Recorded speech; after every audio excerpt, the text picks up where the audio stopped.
Lizzie, thank you so much for taking the time to be here today. We're both sounding a little on the husky side. We're not feeling too well, are we? Well, we're recovering after a rough start to the year. But thank you for having me. Thrilled to be here. No, thank you so much for taking the time. And thank you for taking the time while you're sick. Like, I'm really clear on why I did this, because it's been a mad start to the year. And I actually genuinely woke up. I was like, right, I'm feeling a bit crook, but I really actually want the conversation with Lizzie, because I think it will actually help me instead of hinder me, if that makes sense. I was like, what's worse, going out into the city and getting a bit cold, but getting to have the conversation with you, I was like, this is totally worth it. So thank you so much for doing this and being here. Okay, well, that's a bit of pressure, but also similarly and likewise, I was like, this will be a good line in the sand moment to kick off the year. Yeah, nice. Love that. So we're going to work out your superpower together as we go through. I did have a few conversations with different people, actually identifying different things.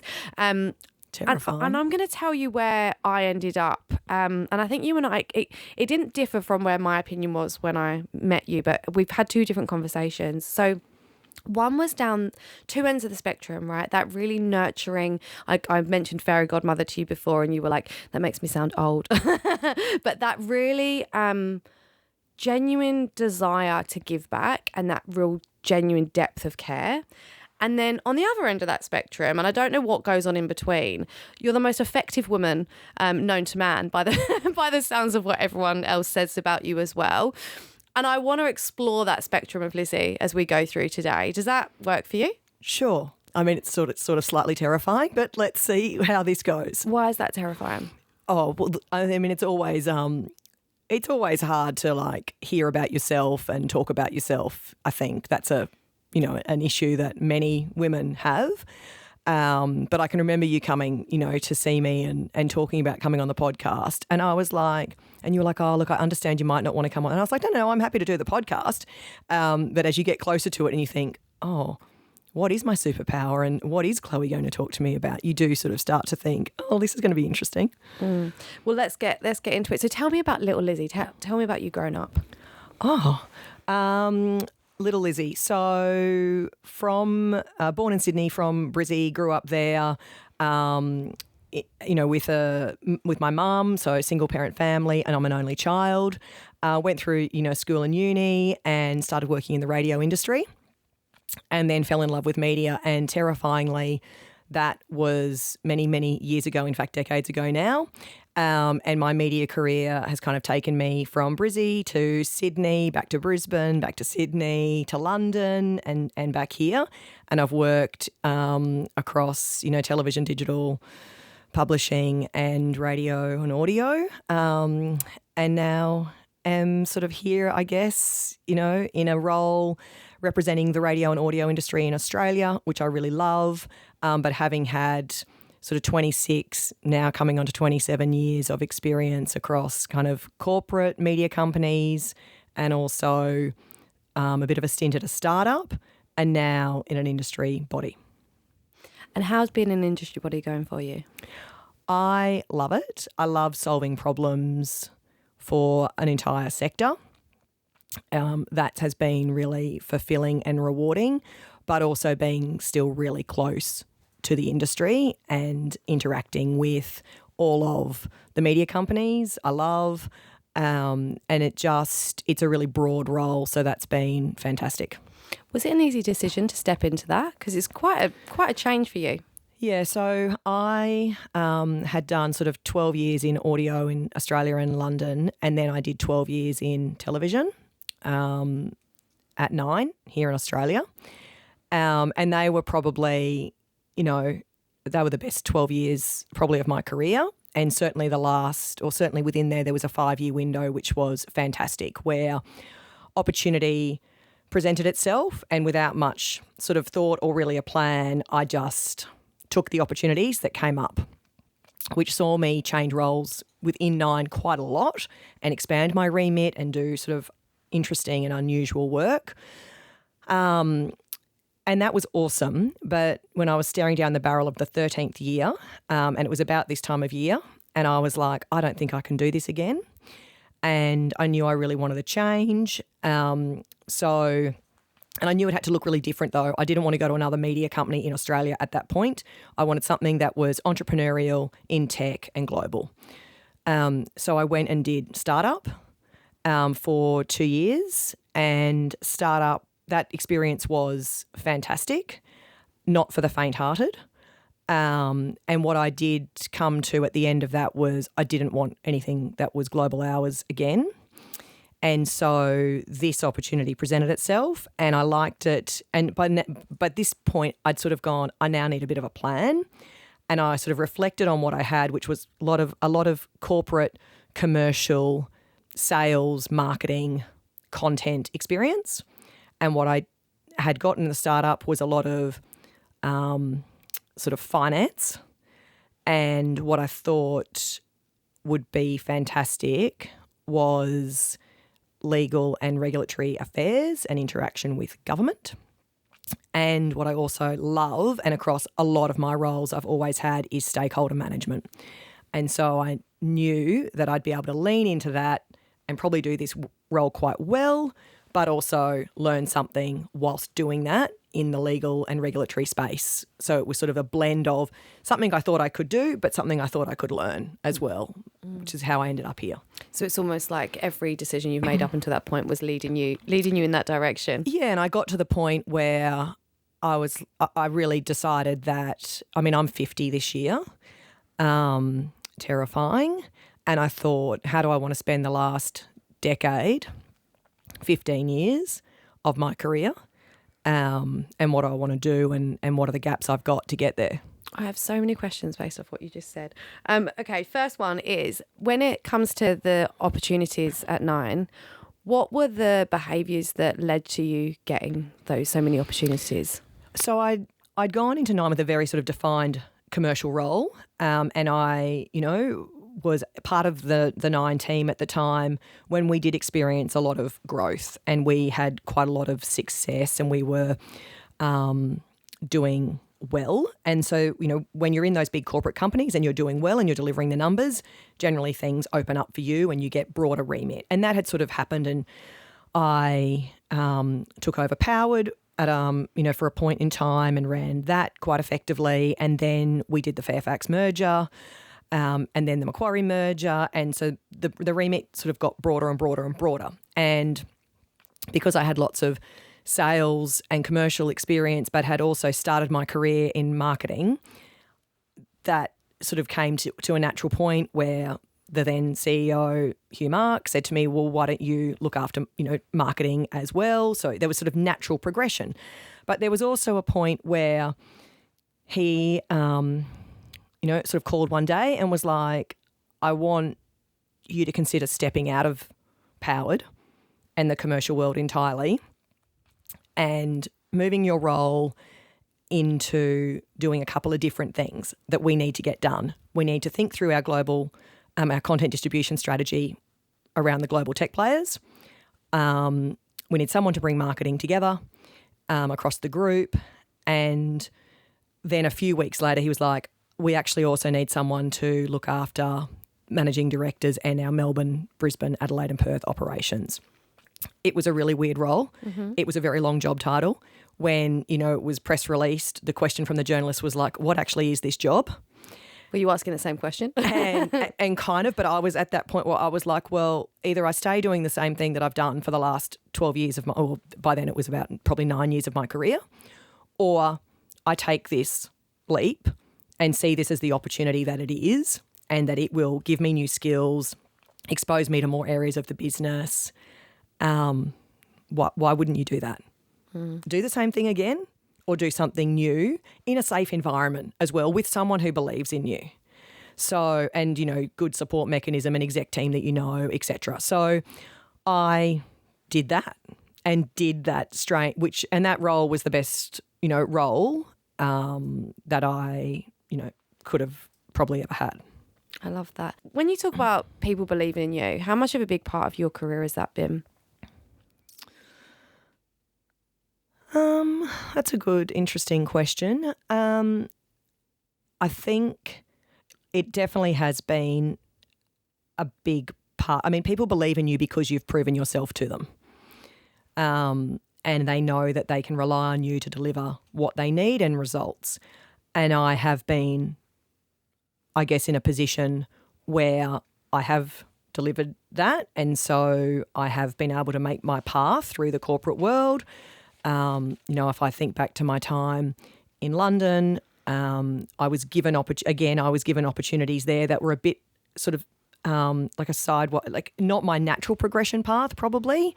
And I was given, I guess, the opportunity to take on a broader remit there as well, because someone, saw something in me and believed in me and was like, we can trust you to do this and grow into this role. And so I think both there and during my time at Nine, that has obviously been a thing. And I think it's true of every role. When I came to this role, the board clearly believed that I could bring something to this role that would be of benefit to the industry.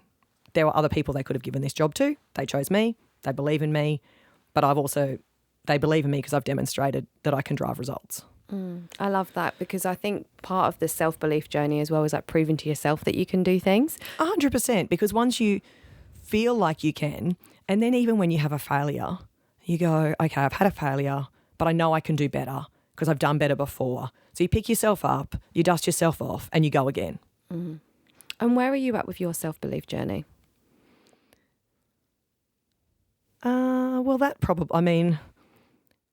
There are definitely things I'm still scared of and feel like I still have to conquer, and that is about self-belief, right?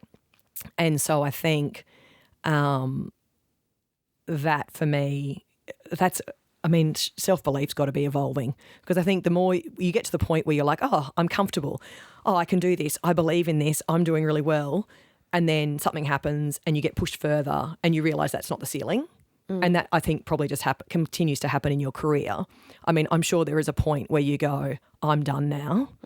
But I think we're probably all on that journey as it evolves and you get challenged more and more. I don't think there is a point where you go, I'm done now. I've learnt this. The more conversations I'm having with people, the more, like, I was doing some coaching the other day and the girl turned up, she was really excited. She's like, oh, I've been working with loads of different people and I want to kind of tick off self-belief with you. And I was like, this is a daily practice of something that you're, to your point, just constantly kind of working to overcome. And the more you can believe in yourself, the more you enjoy the journey. But it's not something that you're like, yep, tick, I've got that now. But I do love your evidence kind of based approach to proving it to other people and proving it to yourself. Yeah, I think so. I mean, I do hope that there is an end to it in a way, because I feel like at the end is when you might go, okay, now I'm going to retire. I mean, I naively was hopeful that I would retire at 50. That's clearly not happening this year. I have 2 kids in school still. But now I'm like, do you get to the point at 60 or 65 where you go, oh, now I'm ready to have my decade of travel? Or just, is that enough? Have I done enough now in my career that I can feel very happy with that and enjoy some non-career years? Yeah, I definitely think that's, what everyone's kind of sadly working towards, really. But at the same time, you'll then pick another goal because of your personality, right? Like you'll never be it will be how many countries can I tick off? Oh, 100%. 100%. And I've already started the book. So as part of my 50th year, I bought a book on the weekend, and I was like a journal book. And I'm like, I'm going to start writing down all the things I need to do in the decade of 50 to make sure that I don't get to 60 and be like, what have I not done? So. And you said earlier turning 50 and you went terrifying. What do you mean by terrifying? Terrifying because it seemed like such an old age when you were 20 or 30 or even maybe 40. And yet here I am, and it just arrives. And I think it's actually, it weirdly doesn't feel different, but then it must be, because you're a decade or 2 decades or 3 decades older than you were. I don't know. There's just something about it. I think it's clearly a milestone. It's halfway to 100. Are we going to be the generation where we really do start living to 100? Have you got a whole nother 50 years? And what would you do with them? or have you only got 10, 20, 30, 40, sort of who knows? But I think there is something around it that terrifying, but probably more exciting as well.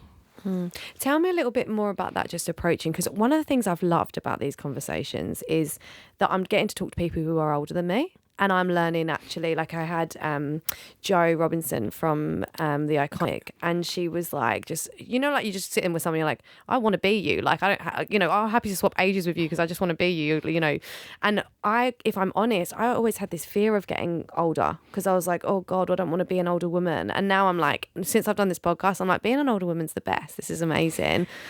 Yeah, I think it's been reframed, hasn't it? And, a lot of that I think probably comes with people's financial state, how old their kids are. I think though, like I've got 50-year-old friends whose kids are 10 years older than mine and out of school and out of home, whereas my kids are still, one's only just going into high school. So you've still got like a bit of you've got a bit of the hard yard still in front of you. So I think there's lots of different things that probably play into how you're feeling about it. But yeah, I think there's something, age is not something to fear, maybe in the way that we used to, of being that older lady or whatever. That being said, I'm sure some people will feel like that's controversial because, the media industry particularly, not necessarily kind to age. Although, look, it's a pretty tough industry across the board now as well. So maybe that's even getting a bit outdated. And what would your, like, in terms of how you've changed, if we kind of just take a moment to reflect back on who, not what you've done, but who you were and who you are now, how has that changed? It's funny in that I always felt like I was the youngest in the room, whereas now I'm not. I'm like standard all the oldest. So that's kind of an interesting dynamic. I don't particularly think, I've definitely, obviously you learn from experience, but I think I've always been relatively upfront, straightforward, I remember one of the first sort of big company I worked for was back in the day was Austereo, and one of their company values I can remember to this day, talk straight, listen hard, which, I obviously remember it because it suited me down to the ground. So I don't know that, I'm particularly different as a person. I've definitely, and I think this happens to many people, I've definitely probably gotten more empathetic, and I think that happened after I had kids, because I think, and it's not that necessarily you need to have had kids for that to happen, but I think being around kids and children and seeing the world through their eyes can change you. So if you come from a big family, whereas I guess I'd been an only child and had a relatively small family. So I think the more exposure you have to other people, and certainly, for me, having kids was part of that, taking that time to listen and probably having a slightly softer side probably came, has been an evolution. In what ways did that show up when you're the less empathetic version of you? In what ways did that show up when you were younger? I was definitely, people might laugh when they hear this. I used to be more direct. I'm still direct, and I'll, say it how it is. I was probably even a bit more so, whereas now I'm a bit more measured. And one of the things that I found out, I didn't realise this for a long time, but I found out during my time at 9 is that I actually used to have a reaction where my eyebrow would just, I didn't know, would move and raise whenever I was, maybe not thrilled about something. And someone once said to me, oh, you should never play poker. And I was like, what do you mean? And he was like, do you not know that your eyebrow goes up every time you're not very happy? So I've really worked hard to, and I didn't realise that at all. So, I've really worked hard to control, that's obviously an emotion coming out. And emotion is good sometimes in the workplace, and it's obviously demonstrates that you're passionate and how you're feeling. But I think you've got to also be able to manage it. You're practicing your poker face there. You mentioned your life experience, and I'd love to know what, just because the milestone of 50 is coming up, what life experience has shaped you the most? I'd say, look, spending 7 years in London was fantastic. It gives you a different perspective on the world. It's a big, big city. You know, Sydney's a big city. London's another sort of thing. You know, you've got no safety net when you're over there. It's, you know, and it's harder because you don't have your network and, you know, you're starting from scratch. So probably that's one thing. I was also made redundant on maternity leave with my daughter, my first child, and that was hard, but equally the best thing that ever happened to me. Never feels like it at the time, and I know there's a big redundancy. I think it's even been called an epidemic in the industry at the moment. And I'm always cautious about sort of saying this because it can sound a bit brutal. But I do genuinely think everything happens for a reason in this world. And once you get through fear, anger, sadness, the opportunity that redundancy can deliver to you can be amazing if you can make it so, and you can really look into the future and use it as an opportunity to think through, okay, what do I want to do? And so I ended up at 9 out of, you know, what seemed like a very dark place to me. But I ended up at 9 and then had the best 12 years of my career. I always say that to everyone. I'm like, when people tell me they're made redundant, I'm like, congratulations. And they just look at me like, ouch. But it's like, you'll hard. get there. You will get there. Correct. And it does take time. But yeah, I think if you can reframe it and think about it as an opportunity and use it, you know, it's a bit similarly to when I knew I couldn't do another year at 9 and, you know, I wanted to do something completely different. Like work out what it is that you want. Because if you sort of put that out there, I think, like write it down, be specific, then go and, you know, meet all the people you need to try and give yourself the best shot of achieving that. That's a really good way of approaching it. And do it scared, right? Because it's going to be at a time when you feel you're most vulnerable, where you're, you know, I feel like there's so much shame associated with redundancy. And there should not be. I mean, this is the thing, right? Like redundancy is never about the individual. It is about the role and the business. It is very hard to see that for the first couple of days, weeks, months, depending on how you process things, I think. But that is the critical thing that you just have to keep telling yourself, and that everything happens for a reason and you've got an opportunity to reframe what life looked like. You know, I think there was a point when I did the startup adventure, and look, this wasn't, you know, quite those circumstances, but there was a point on sort of an evening and I was like, ooh, whether it's my choice or not, I'm unclear about, but I'm fairly confident in about 72 hours, I won't be in this startup. There was a bit of, you know, water to go under the bridge there and a few things to work through. But I was like, and that's, you know, so that's a pretty jarring quick change as well. You know, you start a year and you think, this is my job. And then if you're made redundant, the rug gets pulled out from under you and you've got all these other structures in your life that are all around your job. Really, we spend so much of our time there. You know, you've got childcare arrangements and study arrangements or things that you do with your workmates or whatever. Like, so I think that quick change is it's the shock of everything else that it impacts changing as well, and really having to recalibrate your whole life, not just your work. With the startup, are you glad you did it? Oh, 100%. It was the best. I mean, if you haven't done a startup, it's impossible to understand what they're like. I had a little bit of exposure because I had worked with Helen McCabe on her startup Future Women at the time.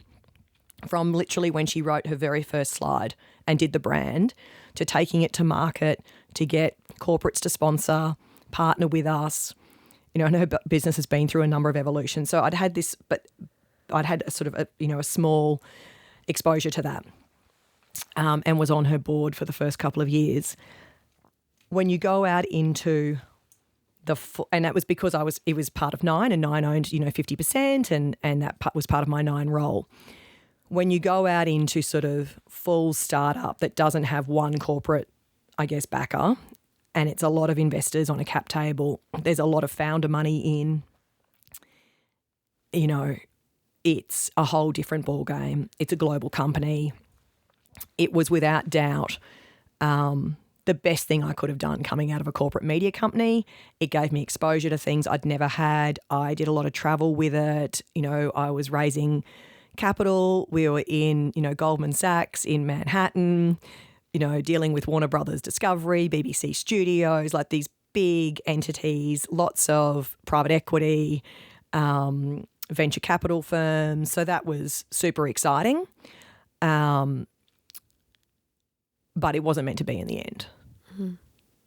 And how was that process? Everything happens for a reason. What was your mindset at the time though? Like the reason I'm asking this is because I feel like so many people want to make what you did was make a big brave decision, right? You went from like corporate world to, okay, this is going to be an interesting experiment that I'm going on. Yep. And I guess what I'm trying to help the listeners understand is what was gained, what was lost, what was your mindset? Yeah. So gained was a lot of experience and a lot of new skills. Lost, and this is the balancing act to your point, was lifestyle, family time. Like I would have been working 100-hour weeks. Wow. A lot of it at night and through until Saturday mornings because of America and things like that. And you just get to the point where you're like, that's all been amazing experience and new skills to learn, but at what cost? And I think it also depends. Depending on how much, some people like to outsource their family stuff. I don't necessarily. I was lucky my kids were at a certain age where that sort of 2-year window was okay. But I think they needed, a bit more time. And I was like, I've probably got enough out of the experience and the skills and, the excitement of startup land and would like to, rebalance my life a bit. Nice. It feels like you sound very in control of all your decisions throughout your life. And I'm wondering if that's because we're looking back in hindsight or if that's because that's your personality and that's because I'm digging obviously for that. Yeah, look, I would controlled. I don't know if it's control. I just think it's more that like circumstances present themselves and I'm like, there's a decision to be made here. We just need to make it. There's option A, B, C, maybe more. Let's just assess all those options and keep moving forward. Yeah. Because you have to keep going forward. I sort of do think forward momentum creates momentum. And yes, you have to reflect and yes, you have to be able to look back and go, oh, that was a bad decision or I would have done that differently. But you also can't carry angst or regret because that doesn't really help. So I can compartmentalize. So I can look back on something and go, ooh, that was a bad decision or you did that badly, but what am I going to learn from that? And I can kind of box up the bad memory and put it away and just take the learning or the good forward because otherwise you just eat yourself up with angst. And of course I've made terrible decisions and things have not gone well several times over. But so long as you recognise that and you know what you learnt from it and you don't repeat it, that to me is more helpful moving forward than constantly being in angst about what could have been. I think you're one of those people, the phrase, be the CEO of your own life. Like, I feel like you live that very, very well. Yeah, I think that's probably, my husband would say that is definitely true. So yes, I think that's fair. Everything's pretty, ordered, wearing, my travel, our family holidays, everything is actually, do you know what? Now that I'm saying that out loud, I'm like, there's an absolute shambles of life administration though that isn't in control. I'm not in control of.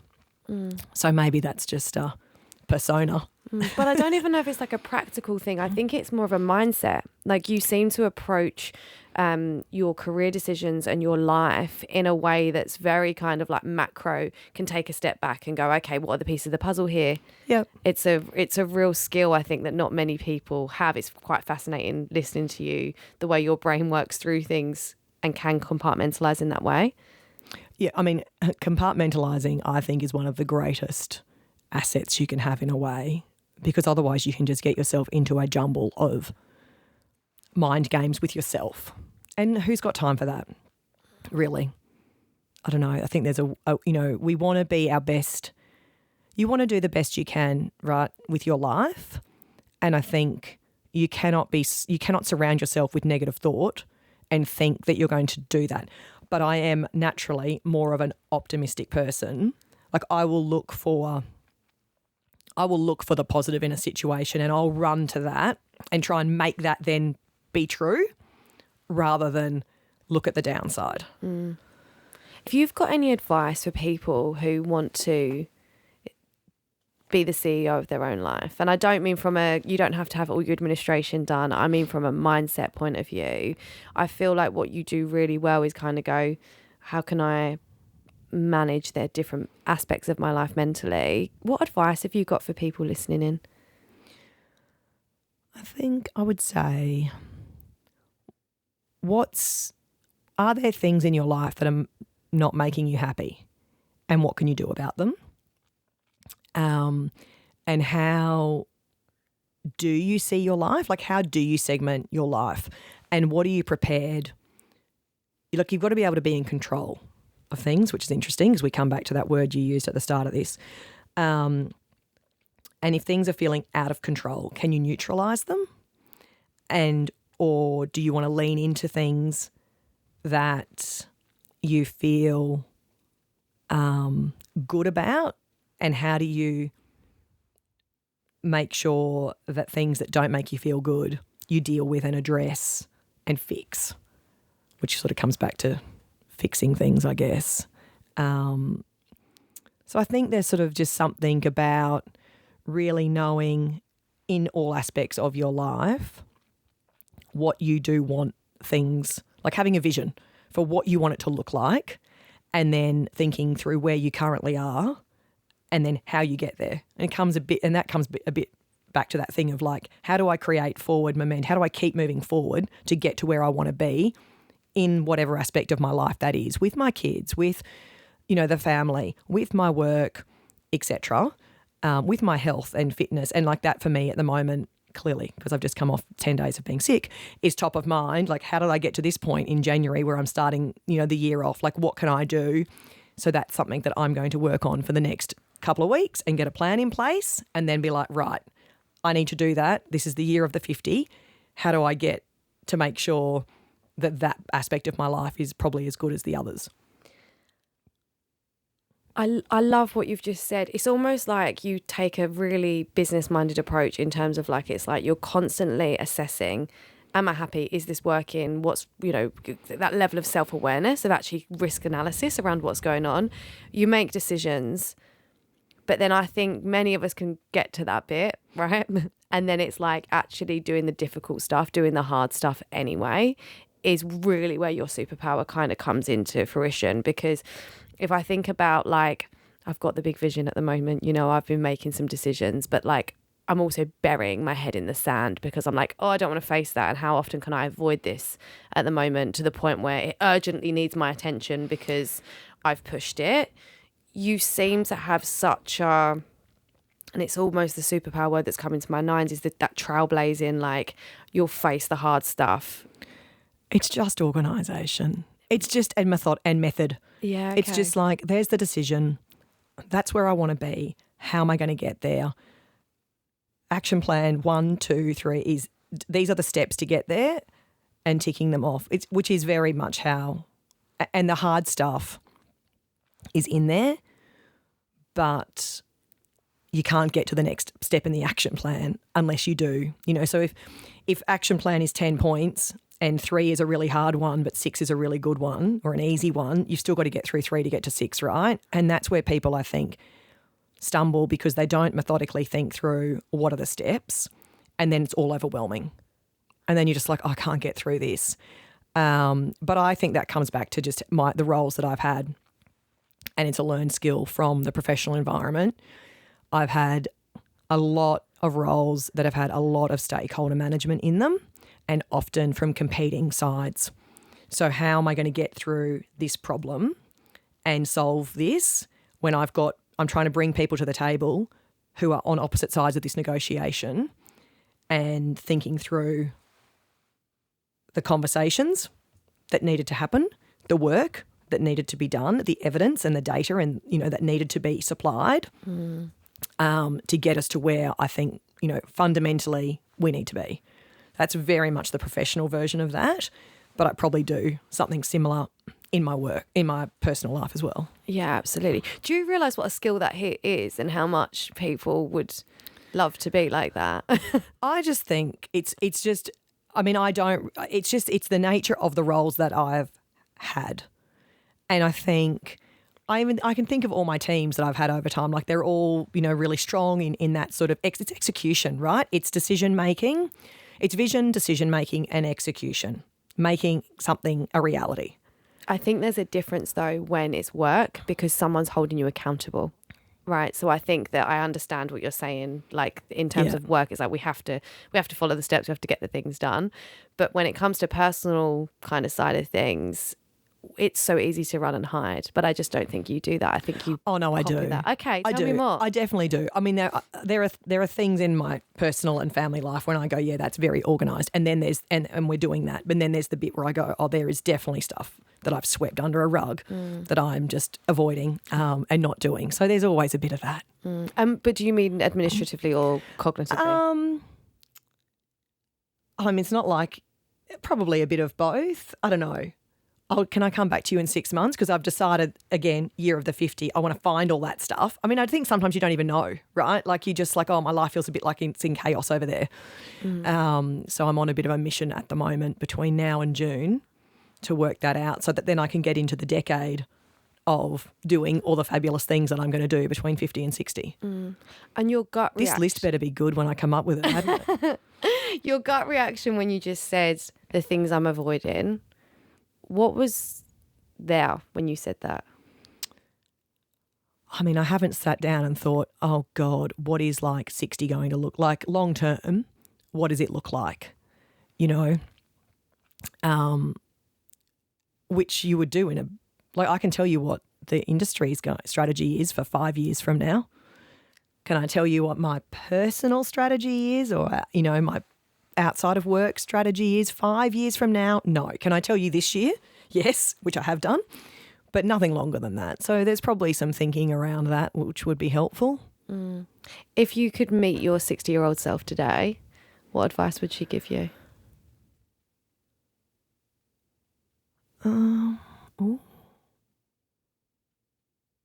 I think she would say, it was really good that a decade ago you did that plan because it really got you to where you are now, and you're going to have a great next. That's what I'm hoping. That's what on reflection, I'm hoping that by 60 I'd be like, did a lot of things that I wanted to do, and that my planning around this coming decade is worthwhile. And she'd probably say, you could have taken a few more breaths along the way, maybe. I do think we all have run it. I think my generation have run at everything really hard, probably because we felt like we had a lot to prove. And I think we're all, and I listen to your podcast and the women of my generation that have been on it, and a lot of them have said, I needed to be kinder to myself. I needed to take more time. I needed to, give myself more space. And I think that's probably true of our generation. So I think we've all learnt that now, which is why we're all being a little more proactive about controlling our total work life rather than, just seeing it in different things. Like it's like, how do we have the best all-round life as opposed to this is my work life and this is my family. Like that doesn't happen, that separation anymore. It can't. What's the most interesting conversation you've had with someone about that at the moment? Oh.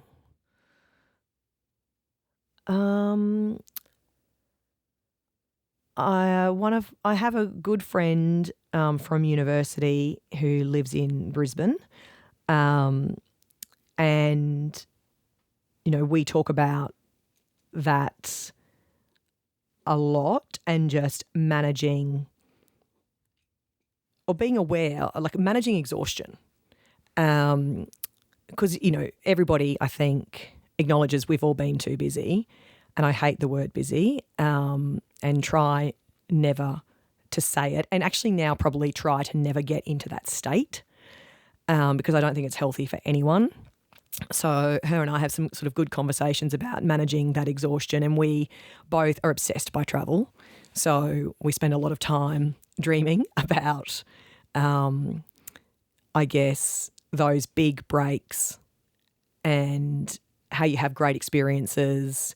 We were both fortunate to be skiing with our families in different parts of the world over the break, and really, were like marveling at how incredible to see foreign countries, amazing places. Skiing, I think, is one of the greatest. I actually don't really even like skiing. I'm not very good. My family are all better than me, but I love how bonding it is from a family perspective. So I think that for me is really something to think about, like how you manage exhaustion, how you give yourself great experiences. What are they? What are the things that make you happy? And a stat that I will share that she shared with me, some research that came out sometime. It's probably actually not even that robust, to be honest, but I liked it, so I'm going to run with it. Apparently you need 7 holidays a year to feel fully rested. Oh, I like that. I know, so I like it as well. I don't care that it came from Instagram. I'm going to run with it. And now I'm like, how am I going to get 7 holidays in this year? Especially the year of 50, right? This is the year to do it. Feels like it has to be a thing for the next decade. Yeah. I was literally like, I'm going to have 7 holidays. Like, even if they're like little mini micro breaks, right, that bring you joy and recharge you. Isn't that a wonderful ambition to have? I love it. I'm taking it myself. I'll be quoting that moving forward. When I asked you to do this podcast originally, you said, I've done loads of these things. People have heard from me. What's something that people don't know about you? I don't actually like doing podcasts. Okay. I know that. Don't know about me. I started out doing birthday parties as Coco the Clown at Hungry Jack's. Oh, I love that. That's fun. Most people know I was also a Black Thunder driver for B105 in Brisbane in my radio days, but the Coco the Clown at Hungry Jack's is special. And I met Jack Cowan about 2 years ago. And when I told him that, who owns, for those that might not know, he owns Hungry Jack's. He bought it, he created it. And he was pretty blown away by the fact that I'd started out as Coco the Clown at his restaurant. So that was cool. That's probably, I don't know. Open book apart from that. I love it. I think so. I love it. All right, so we've started. You're going to have to help me with this because my brain's not fully working. We've got that fairy godmother side, which I think by the sounds of it has developed as time's gone on. If you talk about that empath and that almost legacy and wanting to give back, and then there's this effectiveness side of you, which the words have just been coming so clear, the proof, the driven, the growth. And one of the things that was mentioned a few times when I was asking people about you, obviously they all had lovely things to say down the fairy godmother end, but the work side was just like, if you want something done, you get Lizzie in a room and she'll make it happen. And it was like something changed in their eyes when they said it, because you've just got so much conviction. And I don't know if you're going to like this word, which is why we're going to have to work with it together. But you've got like this limitless power around you. And it's going to make you feel a bit uncomfortable, me saying that, because telling a woman that they're powerful sometimes feels a bit off brand. But for me, I'm like, that trailblazing power of like, I can so see why you've ended up in the job that you've ended up in, where it's about like bringing collaborative community together and going, we're going to create some change. And that change agent side of you, this role that you're in now is inevitable. So you're right. I don't love the word power, but I'm going to reframe it slightly. I think what I do well in a room that you've sort of just described is I give other people power in that I'll create space for them to have an opinion. So there can be, when you've got to bring multiple different stakeholders together to get an outcome, what you need is discussion and debate.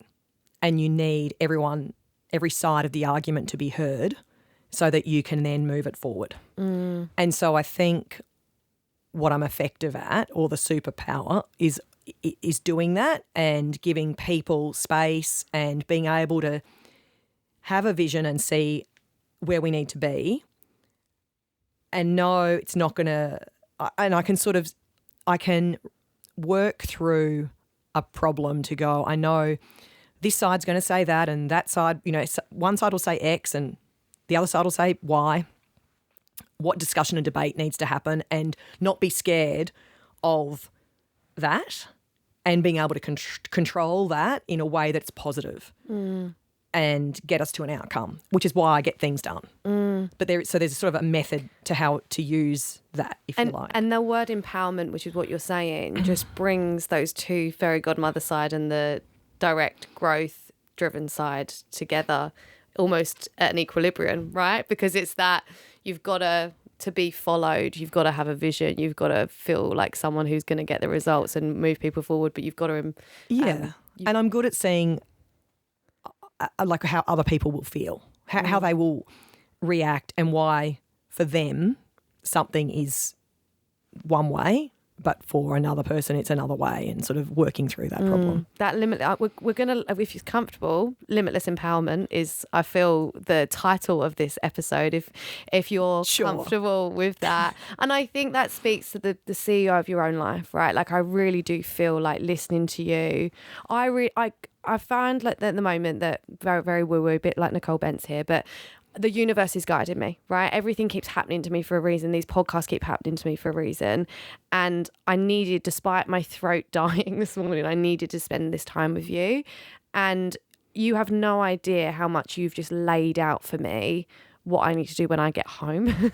And I'm in awe because I don't think you even realize how great that is. Like, I feel like, when I said to you about 60-year-old you, I hope that the next 10 years, one of the things you do is go, I am really awesome at this, and really own every single element of that superpower, because I feel like you've got all the 50 years of proof points behind you now. And the next 10 years is going, I'm going to lean into this harder and faster than I ever have, but not necessarily from a work perspective. To your point around, health and things that matter to you, like, it's like, go full Lizzie on it, Well, we can revisit this in a decade, and and see how I've gone. That sounds good. So at the end of every episode, I ask who your limitless woman is, which I know is a question that you are debating. Have we got a final answer? Well, I want to be greedy. So I talked a little bit actually about Helen McCabe in this episode already. So I would definitely say her. Helen McCabe's the founder of Future Women. I think what she's done with that has been amazing. I would also, though, I'm being so cheeky, Jane Polframan, who's currently SBS's Chief Commercial and Marketing Director and also their acting MD. She's been with me in the media industry literally since 1999, and we've worked together. We've worked as opposites. We've got a great sort of and she's an incredible, incredible woman. And she's got some serious superpowers. And cheekily, I know you're having Nisla Edwards from Amex on one of these podcasts in the future, and she has just been a wonderful believer of mine and support, in this industry. So I think I was really greedy there and quickly rattled off 3. Nice. I'll let you get away with it. What do you reckon her superpower is? Because we've already done it. I'm not going to tell you, though. Oh, interesting. Oh, that is a good question. What would her superpower be? She is a woman with incredible empathy. So I would be very, an energy. What other words?